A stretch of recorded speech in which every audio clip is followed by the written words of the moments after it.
하버드 대학 경제학과 세미나실. 한 교수가 강단에 섰습니다. 그의 이름은 데이비드 존슨, 국제경제 전문가죠. 그가 스크린에 그래프 하나를 띄웠습니다. 1953년부터 2024년까지 70년간의 한국 경제 규모 변화였어요. 학생들이 숨을 죽였습니다. 그래프는 거의 수직으로 상승하고 있었거든요. 한 학생이 손을 들었습니다. 교수님, 이게 진짜 데이터예요? 교수가 고개를 끄덕였습니다. 세계은행, 국제통화기금, 경제협력기구 모두 같은 숫자를 보여주고 있어. 이건 조작이 아니야. 기적이지. 그날 그 교수는 결심했습니다. 직접 한국에 가서 확인하기로요. 그 여정이 그의 인생을 바꿀 줄은 몰랐습니다. 2023년 9월 미국 보스턴 하버드 대학교 데이비드 존슨 교수의 연구실에 동료 교수가 찾아왔습니다. 데이비드, 한국 경제 관련 논문 쓴다며? 응, 70년 만에 이룬 기적을 분석하려고. 한국? 아직도 개발도상국 아니야? 데이비드가 웃었습니다. 그게 바로 내가 쓰려는 거야. 세상은 아직도 한국을 과소평가하고 있어. 하지만 숫자는 거짓말을 안 해. 그날부터 데이비드의 긴 여정이 시작됐습니다. 그 이야기 지금 시작합니다. 제 이름은 데이비드 존슨입니다. 하버드 대학교에서 국제경제학을 가르치는 52세 교수죠. 저는 30년 동안 세계 경제를 연구했습니다. 유럽, 중국, 일본, 남미. 거의 모든 지역을 다뤘어요. 하지만 한국은 특별한 케이스였습니다. 왜냐하면 한국의 발전 속도는 인류 역사상 유례가 없었거든요. 2023년 9월, 저는 한국 경제에 대한 논문을 쓰기로 결심했습니다. 제목은 한국의 기적 70년의 전례 없는 성장이었어요. 자료 조사를 시작했습니다. 1953년 한국의 1인당 국민소득 67달러. 당시 세계 최빈국 중 하나였어요. 가나보다도 가난했습니다. 전쟁으로 모든 게 파괴됐죠. 공장도 학교도 병원도 없었습니다. 유엔 보고서에는 이렇게 적혀 있었어요. 한국의 재건은 최소 100년이 걸릴 것으로 예상된다. 하지만 70년이 지난 2023년 한국의 1인당 국민소득은 3만 5천 달러를 넘었습니다. 세계 10위권 경제대국이 된 거예요. 도대체 어떻게? 그게 제 질문이었습니다. 자료를 더 파헤쳤어요. 1960년대 한국은 경공업으로 시작했습니다. 섬유, 신발, 가발, 저부가 가치 제품이었죠. 1970년대 중화학공업으로 전환했어요. 철강, 조선, 석유화학. 1980년대 전자산업이 부상했습니다. 반도체, 가전제품. 1990년대 자동차와 정보통신이 세계적 경쟁력을 갖췄어요. 2000년대 문화 콘텐츠까지 수출하기 시작했습니다. 10년마다 산업 구조를 완전히 바꾼 거예요. 이건 정상적인 발전 속도가 아니야. 영국이 산업혁명을 완성하는데 150년 걸렸습니다. 미국이 세계 최강국이 되는데 100년 걸렸어요. 일본이 선진국이 되는데 80년 걸렸죠. 한국은 50년. 미친 속도야. 하지만 숫자만으로는 이해가 안 됐습니다. 현장을 봐야 했어요. 10월, 저는 한국행 비행기를 탔습니다. 인천공항에 도착했어요. 공항부터 놀라웠습니다. 깨끗하고 효율적이고 모든 게 디지털화되어 있었죠. 이게 공항이야, 우주선이야?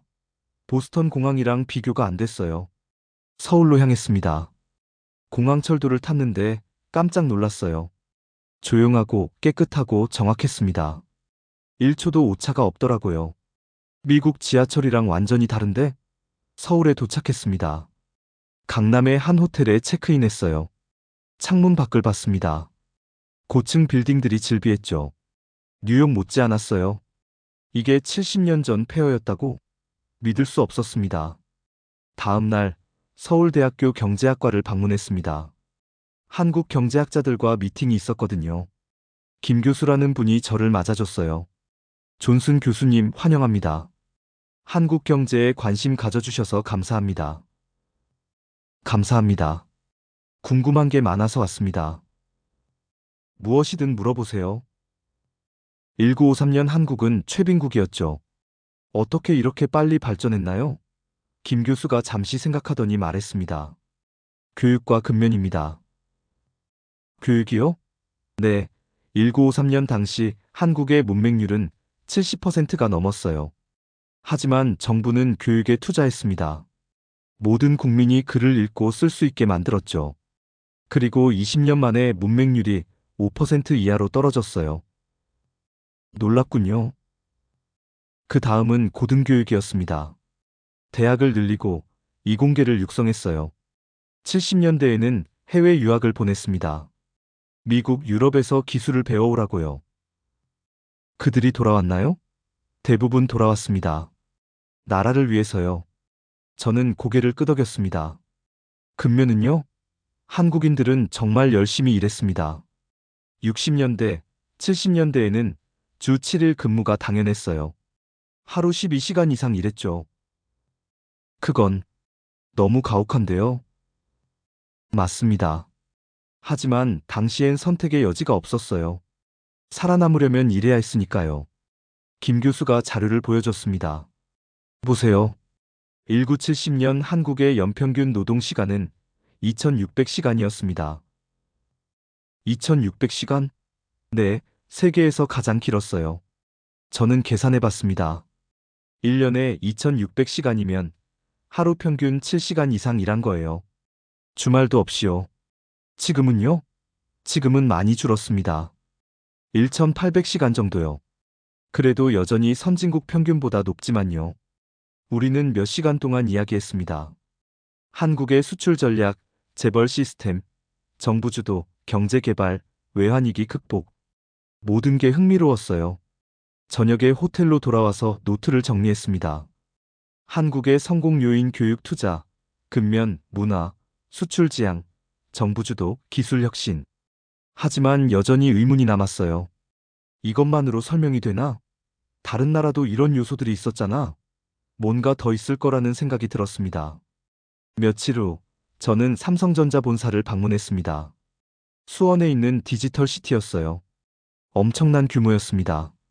거대한 캠퍼스에 수만 명이 일하고 있었죠. 홍보 담당자가 안내해줬어요. 존슨 교수님, 여기가 우리 반도체 연구소입니다. 클린룸에 들어갔습니다. 하얀 방진복을 입고요. 최첨단 장비들이 즐비했어요. 나노 단위로 회로를 새기는 기계들. 이게 한국 기술이라고? 놀라웠습니다. 삼성은 현재 세계 메모리 반도체 시장 점유율 1위입니다. 약 40%를 차지하죠. 40%요? 네. 그리고 스마트폰 시장에서도 애플과 함께 투톱입니다. 인텔이나 퀄컴은요? 인텔은 중앙처리 장치 중심이고 퀄컴은 통신칩 중심이죠. 메모리는 삼성과 SK 하이닉스가 지배하고 있습니다. 제 고정관념이 깨졌습니다. 저는 반도체 하면 미국을 떠올렸거든요. 실리콘밸리를요. 하지만 메모리 반도체는 한국이 세계 최강이었어요. 다음 날 현대자동차 울산 공장을 방문했습니다. 공장 규모에 압도됐어요. 하루에 5,000대 이상 생산한다고 하더라고요. 자동화 라인을 봤습니다. 로봇들이 정확하게 움직이며 차를 조립하고 있었어요. 현대는 세계 자동차 판매량 3위입니다. 도요타, 폭스바겐 다음이군요. 네, 그리고 격차를 빠르게 줄이고 있습니다. 전기차는요? 아이오닉 시리즈가 큰 성공을 거두고 있습니다. 미국과 유럽에서요. 제 테슬라가 떠올랐어요. 좋은 차지만 한국 전기차도 만만치 않더라고요. 일주일 동안 여러 기업을 방문했습니다. LG전자, SK, 포스코, 한화. 모두 세계적 경쟁력을 가진 기업들이었어요. 어느 날 저녁 한국 경제학자들과 저녁 식사를 했습니다. 존슨 교수님, 한국 기업들 어때요? 솔직히 놀랐습니다. 이 정도일 줄 몰랐어요. 외국인들은 종종 한국을 과소평가하죠. 맞습니다. 저도 그랬어요. 한국이 선진국이라는 걸 인정하지 않았죠. 왜요? 고정관념이요. 아시아 선진국은 일본뿐이라고 생각했어요. 한 교수가 말했습니다. 일본은 1980년대에 정점을 찍고 정체됐어요. 하지만 한국은 계속 성장하고 있습니다. 왜 그럴까요? 혁신입니다. 일본 기업들은 기존 방식을 고수했어요. 하지만 한국 기업들은 계속 변화했죠. 예를 들면요. 삼성을 보세요. 70년대엔 가전제품을 만들었어요. 80년대엔 반도체로 전환했죠. 90년대엔 휴대폰을 시작했고, 2000년대엔 스마트폰으로 갔어요. 지금은 인공지능과 바이오까지 하고 있습니다. 끊임없는 변화네요. 네, 한국 기업의 특징입니다. 안주하지 않아요. 집에 돌아와서 생각했습니다. 한국 경제의 특징은 민첩성이구나. 빠르게 변화하고, 빠르게 적응하고, 빠르게 추격하는 능력. 그게 한국의 강점이었어요. 그날 밤 노트에 적었습니다. 한국 경제는 더 이상 추격형이 아니다. 많은 분야에서 선도형이 됐다. 반도체, 조선, 배터리, 디스플레이. 이미 세계 1위다. 2주째, 저는 한국의 인프라를 조사하기 시작했습니다. 먼저 교통부터 봤어요. 서울 지하철을 탔습니다. 무선 인터넷이 완벽하게 터지더라고요. 지하인데도요. 보스턴 지하철은 지상에서도 안 터지는데 지하철역마다 안전문이 있었어요. 안전하고 깨끗했습니다. 고속철도를 타봤습니다. 서울에서 부산까지 2시간 30분. 미국은 뉴욕에서 보스턴까지 4시간인데 그것도 자주 연착됐어요. 인터넷 속도를 측정해봤습니다. 평균 다운로드 속도가 미국의 2배였어요. 한국 인터넷이 미국보다 2배 빠르네. 의료 시스템도 조사했습니다. 한국은 전 국민 건강보험이 있었어요. 누구나 저렴하게 병원을 이용할 수 있었죠. 미국은 건강보험 없으면 파산하는 나라였습니다. 치안도 놀라웠어요. 밤 11시에 강남 거리를 혼자 걸어봤습니다. 안전했어요. 보스턴에서는 상상도 못할 일이죠. 통계를 찾아봤습니다. 한국의 살인율 인구 10만 명당 0.6명. 미국의 살인율 인구 10만 명당 5.3명. 약 9배 차이였어요.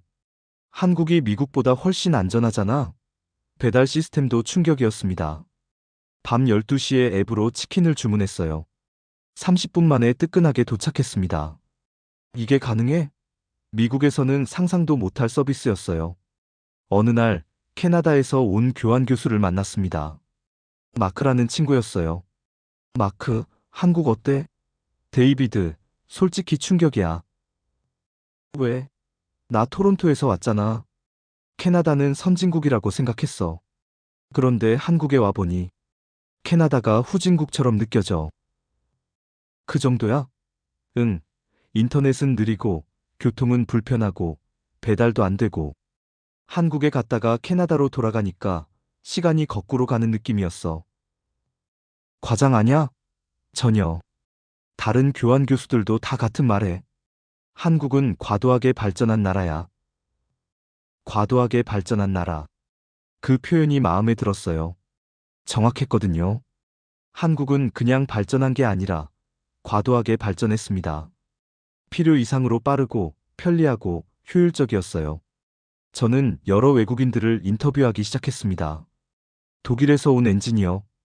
한국의 제조 시스템은 독일보다 앞서 있어요. 자동화 수준이 다릅니다. 프랑스에서 온 디자이너. 파리가 낭만적이긴 하지만 서울이 더 현대적이에요. 모든 게 새롭고 세련됐어요. 일본에서 온 학생. 일본은 현금 문화인데 한국은 완전 디지털이에요. 카드 없으면 살 수 없어요. 모두 한국의 발전에 놀라워했습니다. 저도 노트에 적었어요. 한국은 단순히 선진국이 아니다. 초선진국이다. 전통적인 선진국 기준을 넘어섰다. 3주째, 저는 해외 거주 한국인들을 만나기 시작했습니다. 첫 번째는 미국의 20년 산 김 박사였어요. 김 박사님, 한국 오셨다가 미국 돌아가시면 어때요? 솔직히 불편해요. 왜요? 미국이 불편하다고요? 네, 인터넷은 느리고, 배달은 안 되고, 대중교통은 형편없고. 하지만 미국이 세계 1위 국가인데요. 경제 규모는 그렇죠. 하지만 삶의 질은 한국이 낫습니다. 구체적으로요? 병원 가봐요. 미국에서는 예약하고 한 달 기다려야 해요. 한국은 당일 진료 가능하죠. 게다가 비용은 10분의 1이고요. 음, 치안도 그래요. 미국에서는 밤에 혼자 못 다녀요. 한국은 새벽 2시에도 여자 혼자 걸어 다녀요. 그 말이 와닿았습니다. 저도 보스턴에서 밤에 조심하거든요. 두 번째는 영국에 사는 이씨였어요. 런던은 오래된 도시잖아요. 분위기는 좋은데 불편해요. 예를 들면요. 인터넷이 자주 끊겨요. 지하철은 더럽고요. 한국 지하철 타다가 런던 지하철 타면 충격받아요. 그 정도예요? 네, 한국은 2020년대고 런던은 1980년대 같아요. 세 번째는 호주에 사는 박 씨였습니다. 호주는 여유롭고 좋아요. 하지만 한국만큼 편리하진 않죠. 어떤 점에서요? 모든 게 느려요. 배달도 2주 걸리고 인터넷 설치도 한 달 걸리고. 한국은요? 배달은 당일, 인터넷 설치는 이틀이면 돼요. 모든 해외 거주자들이 비슷한 말을 했습니다. 한국에 갔다가 돌아오면 내가 사는 나라가 후진국처럼 느껴져요.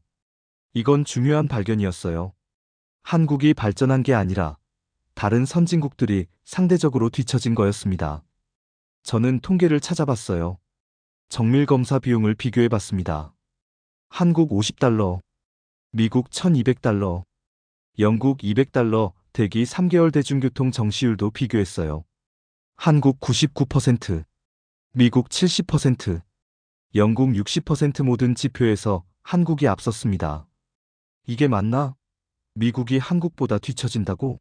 인정하기 싫었지만 숫자는 명확했어요.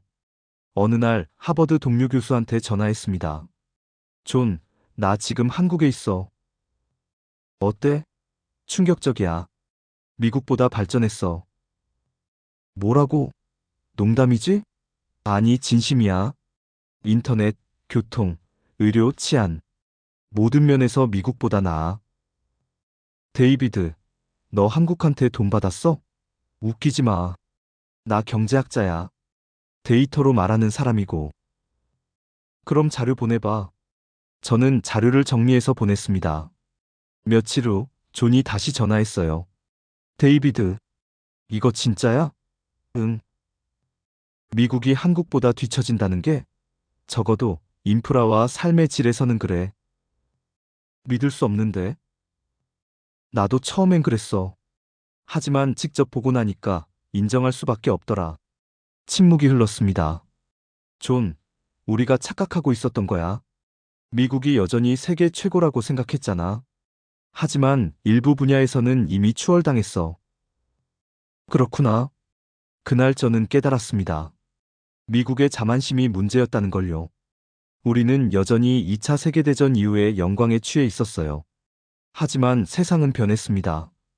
한국 같은 나라들이 우리를 따라잡고 넘어섰죠. 4주째, 저는 온라인에서 한국 경제 관련 글을 읽기 시작했습니다. 여러 외국 게시판을 봤어요. 놀라운 건 여전히 한국을 과소평가하는 사람들이 많다는 거였습니다.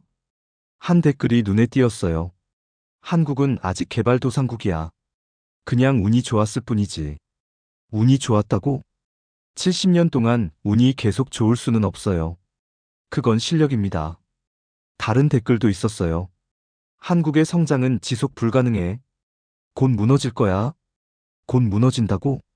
지난 50년 동안 계속 그런 예측이 있었어요. 하지만 한국은 여전히 성장하고 있었습니다. 심지어 이런 댓글도 있었어요. 한국은 진짜 선진국이 아니야. 그냥 복사를 잘할 뿐이지. 복사만 잘한다고? 반도체, 배터리, 디스플레이. 이건 복사로 만들 수 없는 기술이에요. 저는 참을 수 없었습니다. 댓글을 달기 시작했어요. 저는 하버드 경제학 교수입니다. 한 달 동안 한국을 연구했어요. 당신들의 생각은 틀렸습니다. 한국은 개발도상국이 아닙니다. 국제통화기금, UN, 경제협력기구 모두 한국을 선진국으로 분류하고 있어요. 이건 의견이 아니라 사실입니다. 몇 시간 후 답글이 달렸습니다. 교수든 뭐든 한국은 과대평가됐어. 가계부채도 많고 출산율도 낮잖아. 맞는 말이었어요. 한국은 문제가 있었습니다. 하지만 어느 나라에나 문제는 있죠. 미국도 국가 부채가 33조 달러가 넘어요. 그렇다고 미국이 개발도상국인가요? 저는 다시 답글을 달았습니다. 모든 나라에는 문제가 있어요. 미국은 33조 달러 빚이 있고 일본은 고령화 사회예요. 그렇다고 그 나라들이 개발도상국인가요? 한국의 1인당 국민소득은 3만 5천 달러가 넘어요. 이탈리아, 스페인, 포르투갈보다 높죠. 한국이 선진국이 아니면 그 나라들도 선진국이 아닌 겁니다. 그 후로 논쟁이 벌어졌습니다. 어떤 사람은 저를 지지했고 어떤 사람은 반대했어요. 하지만 명확한 건 많은 사람들이 한국을 제대로 이해하지 못하고 있다는 거였습니다. 왜 그럴까요? 첫째, 편견입니다. 한국은 아시아 나라니까 일본보다 못할 거라는 선입견이죠. 둘째, 무지입니다. 한국에 대해 잘 모르니까 과소평가하는 거예요. 셋째, 질투입니다. 한국이 빠르게 발전하는 게 불편한 거죠. 어느 날 서울대 김 교수와 이 얘기를 나눴습니다. 김 교수님, 왜 세계는 한국을 인정하지 않을까요? 익숙하지 않아서요. 익숙하지 않다고요? 네, 사람들은 선진국 하면 유럽이나 미국을 떠올려요. 아시아는 일본 정도고요. 한국이 그 리스트에 들어가는 게 어색한 거죠. 하지만 숫자가 증명하잖아요. 숫자만으론 부족해요. 이미지가 필요합니다. 한국은 여전히 한국전쟁, 분단국가, 북한 같은 이미지가 강해요. 그럼 어떻게 해야 하죠? 시간이 필요합니다. K-팝, K-드라마, 한식이 도움이 되고 있어요. 문화를 통해 한국의 이미지가 바뀌고 있죠. 맞는 말이었어요. 최근 몇 년간 방탄소년단, 블랙핑크, 기생충, 오징어 게임, 한국 문화가 세계를 휩쓸고 있었습니다. 그게 한국의 이미지를 바꾸고 있었죠. 저도 인정해야 했어요.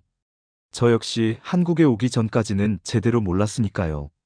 직접 보고, 경험하고, 데이터를 분석한 후에야 이해했습니다. 그날 밤 노트에 적었어요. 한국에 대한 세계의 인식과 현실 사이에 큰 차이가 있다. 많은 사람들이 여전히 1953년의 한국을 떠올린다. 하지만 현실은 2025년의 한국이다. 이 차이를 메우는 데 시간이 걸릴 것이다. 5주째, 저는 한국 문화를 경험하기 시작했습니다. 어느 날 저녁, 동료 교수들이 저를 한식당에 데려갔어요. 데이비드, 순두부찌개 먹어봤어요? 아니요, 그게 뭔데요? 한국의 대표 음식 중 하나예요. 뜨거운 두부찌개죠. 주문했습니다. 몇 분 후 뚝배기가 나왔어요. 와, 국물이 펄펄 끓고 있었습니다. 김이 폭발하듯 피어올랐죠. 이거 어떻게 먹어요? 그냥 떠먹으면 돼요. 지금요? 이렇게 뜨거운데요? 네. 저는 조심스럽게 숟가락을 들었어요. 국물을 떠서 입에 넣으려고 했는데 뜨거워. 급하게 뱉었습니다. 한국 교수들이 웃었어요. 천천히 식히세요. 당신들은 어떻게 바로 먹어요? 익숙해서요. 저는 몇 분을 기다렸습니다. 그리고 다시 시도했어요. 이번엔 먹을만 했습니다. 여전히 뜨거웠지만요. 맛은 좋은데 고소하고 얼얼했어요. 왜 이렇게 뜨겁게 먹나요? 전통이에요. 한국은 추운 나라였어요. 뜨거운 음식이 몸을 따뜻하게 했죠. 그렇군요. 그리고 뚝배기는 열을 오래 보관해요. 끝까지 따뜻하게 먹을 수 있죠. 흥미로웠습니다. 며칠 후 한국인 친구가 물었어요. 데이비드, 한국 사람들 어때요? 열정적이에요. 열정적? 네, 일할 때도, 놀 때도, 먹을 때도. 모든 게 열정적이에요. 맞아요. 우리는 빨리빨리 문화가 있어요. 빨리빨리? 빨리 가자, 빨리 하자는 뜻이에요. 한국 사람들은 기다리는 걸 못 참아요. 웃음이 나왔어요. 맞는 말이었거든요. 한국에서는 모든 게 빨랐습니다. 걷는 속도, 먹는 속도, 일하는 속도. 그게 한국 발전의 비결 아닐까요? 어떻게요? 빨리빨리 문화가 빠른 발전을 만든 거죠. 느긋하게 기다리지 않고 빨리 추진하니까요. 친구가 고개를 끄덕였습니다. 그럴 수도 있겠네요. 저는 깨달았습니다. 한국의 뜨거운 음식은 단순한 식문화가 아니었어요. 한국인들의 기질을 반영하는 거였죠. 뜨겁고 빠르고 열정적인 민족. 그게 70년 만에 기적을 이룬 비결이었습니다. 어느 날 한국 스타트업 행사에 갔습니다. 젊은 창업자들이 자신의 아이디어를 발표하고 있었어요. 인공지능, 바이오, 금융기술, 모든 게 최첨단이었습니다. 한 창업자가 말했어요. 우리는 3년 안에 유니콘 기업이 될 겁니다. 자신감이 넘쳤어요. 미국 스타트업과 다를 게 없었습니다. 아니, 더 공격적이었어요. 투자자가 물었습니다. 경쟁사는 어떻게 이길 건가요? 속도로 이깁니다. 우리는 그들보다 2배 빠르게 움직일 겁니다. 속도. 또 나왔어요. 한국인들의 무기는 속도였습니다. 행사가 끝나고 한 창업자와 이야기를 나눴어요. 한국 스타트업의 강점이 뭔가요? 실행 속도요. 아이디어를 떠올리면 바로 실행해요. 미국처럼 몇 달 동안 분석하지 않아요. 그게 장점인가요? 물론이죠. 시장은 기다려주지 않아요. 빨리 출시하고, 빨리 피드백 받고, 빨리 개선해야 해요. 실패하면요? 빨리 실패하고 빨리 배워요. 그게 한국 스타일이에요. 저는 고개를 끄덕였습니다. 한국의 발전 방식이 이해됐어요. 완벽을 기다리지 않고, 빠르게 실행하고, 빠르게 개선하는 거죠. 그게 바로 빨리빨리 문화였습니다. 6주째, 저는 한국의 미래를 생각하기 시작했습니다. 한국은 이미 선진국이었어요. 그럼 다음은 뭘까요? 서울대에서 세미나가 있었습니다. 주제는 한국 경제의 미래였어요. 여러 전문가들이 발표했습니다. 첫 번째 발표자가 말했어요. 한국은 이제 양적 성장에서 질적 성장으로 전환해야 합니다. 질적 성장이요? 네, 더 이상 빠르게 만드는 게 아니라 더 좋게 만드는 거죠. 혁신과 창의성이 중요합니다. 두 번째 발표자가 이어갔습니다. 한국은 인구 감소 문제를 해결해야 합니다. 출산율이 0.7입니다. 세계 최저예요. 어떻게 해결할 수 있나요? 이민 정책 개방, 육아 지원 확대, 일과 생활 균형. 종합적인 접근이 필요합니다. 세 번째 발표자는 환경을 강조했어요. 한국은 탄소 중립을 달성해야 합니다. 2050년까지요. 가능한가요? 어렵지만 가능합니다. 재생에너지, 전기차, 수소경제. 기술은 이미 있어요. 의지의 문제죠. 저는 질문했습니다. 한국이 다음 단계로 가려면 무엇이 가장 중요할까요? 한 교수가 대답했어요. 균형입니다. 균형요? 네. 한국은 지금까지 성장에 올인했어요. 일과 효율을 최우선으로 했죠. 하지만 이제는 삶의 질 환경, 지속 가능성도 생각해야 해요. 맞는 말이었습니다. 한국은 너무 빠르게 달려왔어요. 이제는 속도를 조금 늦추고 주변을 돌아볼 시간이었습니다. 저녁에 한강을 걸었습니다. 많은 사람들이 산책하고 자전거를 타고 여유를 즐기고 있었어요. 이게 한국의 미래구나. 일만 하는 나라가 아니라 삶을 즐기는 나라. 빠르기만 한 나라가 아니라 균형 잡힌 나라. 한국은 이미 선진국이 됐어요. 이제는 그 너머를 봐야 했습니다. 며칠 후 젊은 한국인들과 이야기를 나눴습니다. 당신들 세대는 뭘 원하나요? 일과 삶의 균형이요. 그게 뭔가요? 일도 중요하지만 삶도 즐기고 싶다는 거예요. 부모님 세대는 일만 했어요. 하지만 우리는 삶도 즐기고 싶어요. 한국 경제에는 나쁜 거 아닌가요? 아니요. 행복한 사람이 더 생산적이에요. 지친 사람은 결국 무너져요. 다른 친구가 말했어요. 우리는 의미 있는 일을 하고 싶어요. 돈만 버는 게 아니라요. 예를 들면요. 환경 문제를 해결하거나 사회에 기여하거나 그런 일이요. 저는 희망을 받습니다. 한국의 다음 세대는 달랐어요. 더 이상 생존을 위해 일하지 않았습니다. 의미와 가치를 추구했죠. 그게 한국이 다음 단계로 갈 수 있는 이유였습니다. 8주째, 제 한국 체류가 끝나갔습니다. 마지막 주에 저는 논문을 마무리했습니다. 제목 한국의 기적 발전을 넘어서 결론 부분에 이렇게 썼어요.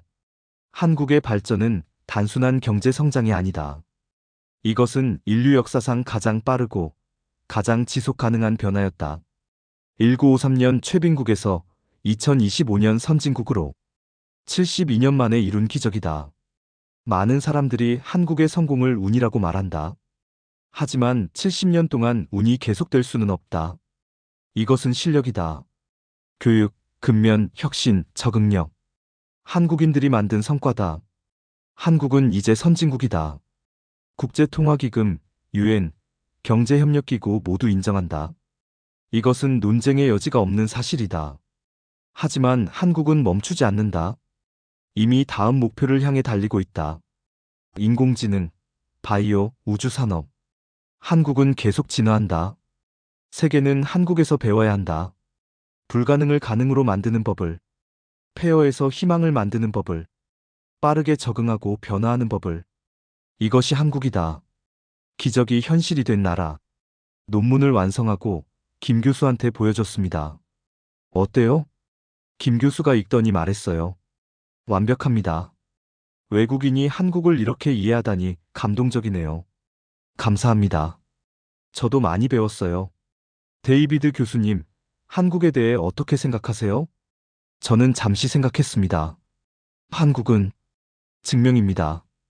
증명이요? 네, 불가능은 없다는 증명이요. 가난하고 전쟁으로 파괴됐고 자원도 없었던 나라가 70년 만에 세계 10위권 경제대국이 됐어요. 이게 가능하다는 걸 한국이 증명했습니다. 그렇군요. 그리고 한국은 희망입니다. 개발도상국들에게요. 우리도 할 수 있다는 희망을 줬어요. 김 교수가 고개를 끄덕였습니다. 고맙습니다. 한국인으로서 자랑스럽네요. 마지막 날, 인천공항으로 가는 길에 서울 거리를 다시 봤습니다. 고층 빌딩, 깨끗한 도로, 질서 정연한 사람들. 이 모든 게 72년 전엔 없었어요. 폐허였죠. 하지만 한국인들은 포기하지 않았습니다. 다시 일어섰고, 달렸고, 일어냈어요. 그게 바로 한국 정신이었습니다. 공항에서 마지막으로 순두부찌개를 먹었습니다. 여전히 펄펄 끓고 있었어요. 저는 이제 기다리지 않고 바로 먹었습니다. 익숙해졌거든요. 뜨겁지만 맛있어. 이게 한국이구나 싶었어요. 뜨겁고 빠르고 열정적인 나라. 비행기에 올랐습니다. 창밖으로 서울이 보였어요. 잘 가, 한국. 고마웠어. 보스턴으로 돌아온 지 일주일 후 하버드에서 특별 강연을 했습니다. 주제 한국의 기적 세계가 배울 것. 강의실이 가득 찼어요. 학생들뿐만 아니라 다른 교수들도 왔습니다. 저는 발표를 시작했어요. 여러분, 한국을 아십니까? K-팝, K-드라마로 유명한 나라죠. 하지만 한국의 진짜 이야기는 따로 있습니다. 스크린에 그래프를 띄웠습니다. 1953년 한국의 1인당 국민소득 67달러. 세계 최빈국이었습니다. 2023년 한국의 1인당 국민소득 3만 5천 달러. 세계 10위권 경제대국입니다. 70년 만에 500배 이상 성장했습니다. 학생들이 웅성거렸어요. 이게 어떻게 가능했을까요? 저는 하나씩 설명했습니다. 교육 투자, 수출 전략, 기술 혁신, 정부 주도 개발, 근면 문화. 그리고 마지막으로 말했어요. 하지만 가장 중요한 건 포기하지 않는 정신이었습니다. 한국인들은 불가능이란 말을 받아들이지 않았어요. 전쟁으로 모든 게 파괴됐지만 우린 다시 일어설 거야 라고 말했죠. 그리고 정말로 일어섰습니다. 한국은 우리에게 가르칩니다. 환경이 중요한 게 아니라 의지가 중요하다고. 자원이 중요한 게 아니라 인재가 중요하다고. 과거가 중요한 게 아니라 미래가 중요하다고. 한국은 단순한 선진국이 아닙니다. 기적 그 자체입니다. 그리고 그 기적은 지금도 계속되고 있습니다. 강연이 끝나고 질문 시간이 있었어요. 한 학생이 손을 들었습니다.